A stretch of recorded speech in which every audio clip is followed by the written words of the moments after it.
Selamat datang di konten belajar yang biasa aja. Jangan tegang, karena saya si guru yang biasa aja. Halo, saya Mangana.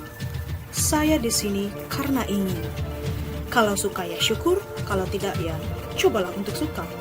Karena ini presentasi yang biasa aja. Belajar yuk! Kali ini saya akan membahas atau menjelaskan mengenai jenis-jenis paragraf berdasarkan letak kalimat utama. Sebelumnya, kalian tentu sudah tahu apa itu paragraf. Nah, ini adalah salah satu contoh paragraf.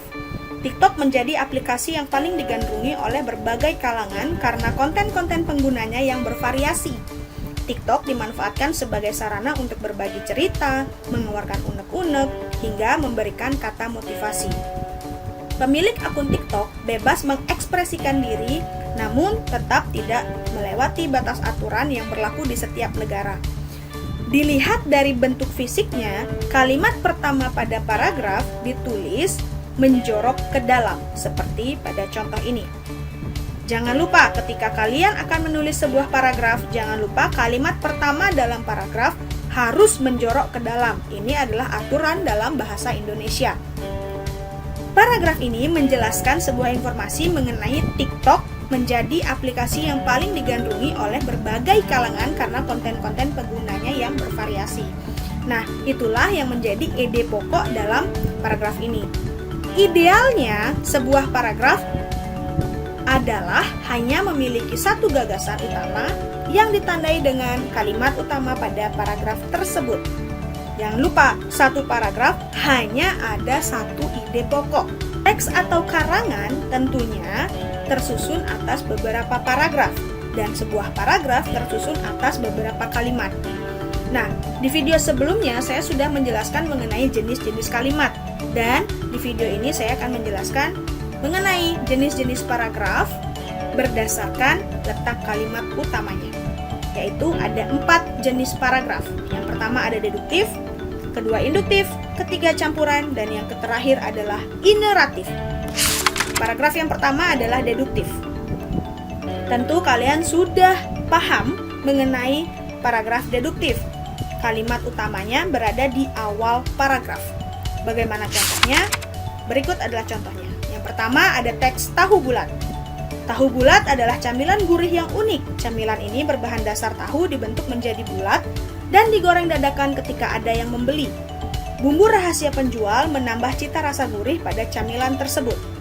Nah, kalimat pertama merupakan kalimat utamanya. Dan kalimat setelahnya merupakan kalimat penjelas. Teks yang kedua. Film Korea memiliki hal yang menarik selain pemainnya yang tampan dan rupawan. Budaya sopan santun sangat ditonjolkan pada film-film tersebut. Salah satu contohnya adalah membungkukkan badan ketika bertemu dengan orang yang dikenal. Kalimat utama pada paragraf ini adalah kalimat pertama dalam paragraf, dan kalimat setelahnya adalah kalimat penjelas. Perhatikan kedua teks ini. Jika kalian belum menemukan perbedaan atau bagaimana cara menentukan kalimat utama, tonton video ini sampai habis karena akan saya jelaskan di sela-sela video. Oke. Jenis paragraf yang kedua adalah induktif. Lawan dari deduktif, karena kalimat utamanya berada di akhir paragraf. Ingat, kalimat utamanya berada di akhir paragraf. Berikut adalah contohnya. Saya mengambil contoh tahu bulat kembali. Namun, letak kalimat utamanya sudah berada di akhir, yaitu itu sebabnya tahu bulat sangat gurih dan unik. Mengapa ini menjadi kalimat utama? Karena ada kata kunci gurih dan unik yang membutuhkan penjelasan lebih spesifik. Mengapa bisa gurih, mengapa bisa unik, atau apa yang gurih atau apa yang unik.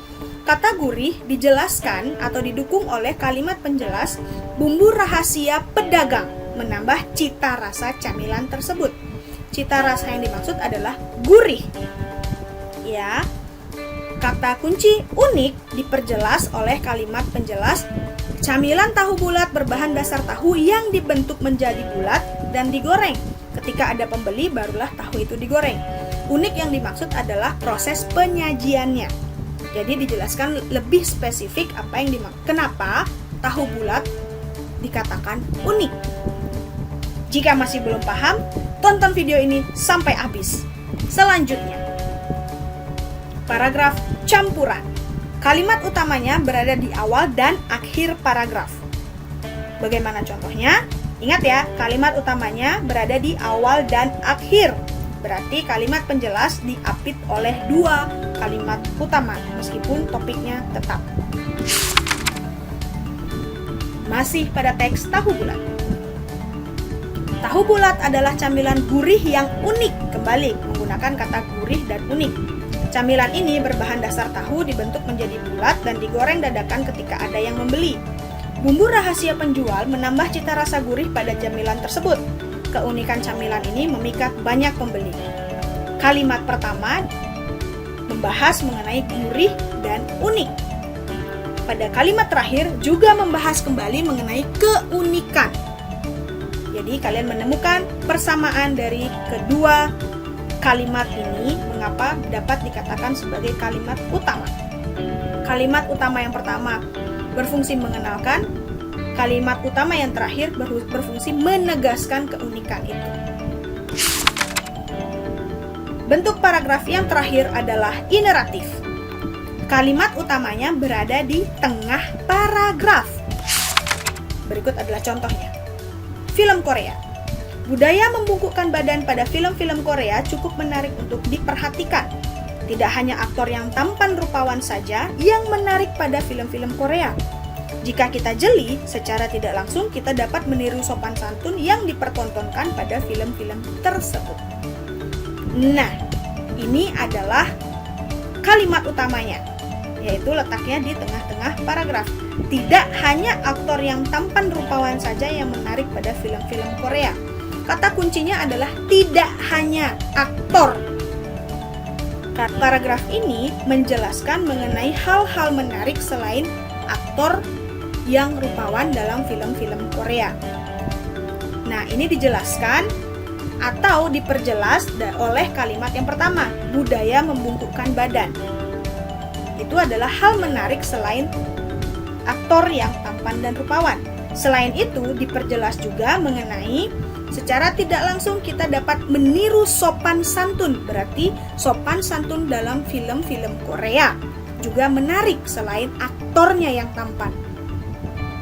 Itulah penjelasan mengenai bentuk-bentuk paragraf berdasarkan letak kalimat utamanya.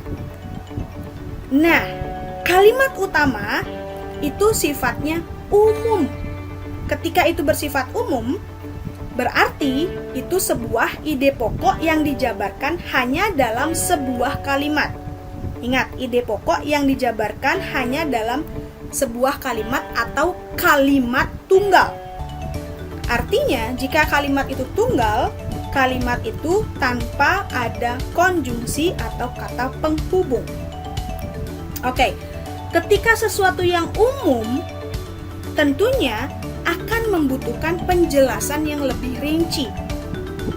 Nah, dalam kalimat utama yang bersifat umum, akan dijelaskan lebih lanjut mengenai topik yang tercantum oleh kalimat penjelas. Ya, namanya juga penjelas, tugasnya tentulah menjelaskan lebih rinci mengenai topik yang dijabarkan oleh kalimat utama. Oke.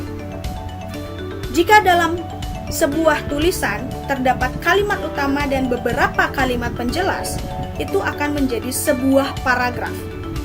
Tentunya paragraf yang informatif. Artinya, informasi yang disampaikan dalam paragraf tersebut tidak rancu, karena dalam satu paragraf hanya menyampaikan satu ide pokok yang berupa kalimat utama kemudian diperjelas oleh kalimat penjelas. Sampai di sini, saya harap kalian paham mengenai bentuk-bentuk paragraf dan esensi dari kalimat utama serta kalimat penjelas. Jika masih bingung dan ada pertanyaan, silahkan tulis di kolom komentar. Sebisa mungkin saya akan menjawab dengan video yang lainnya. Ya udah, segitu saja. Terima kasih. Tunggu video selanjutnya.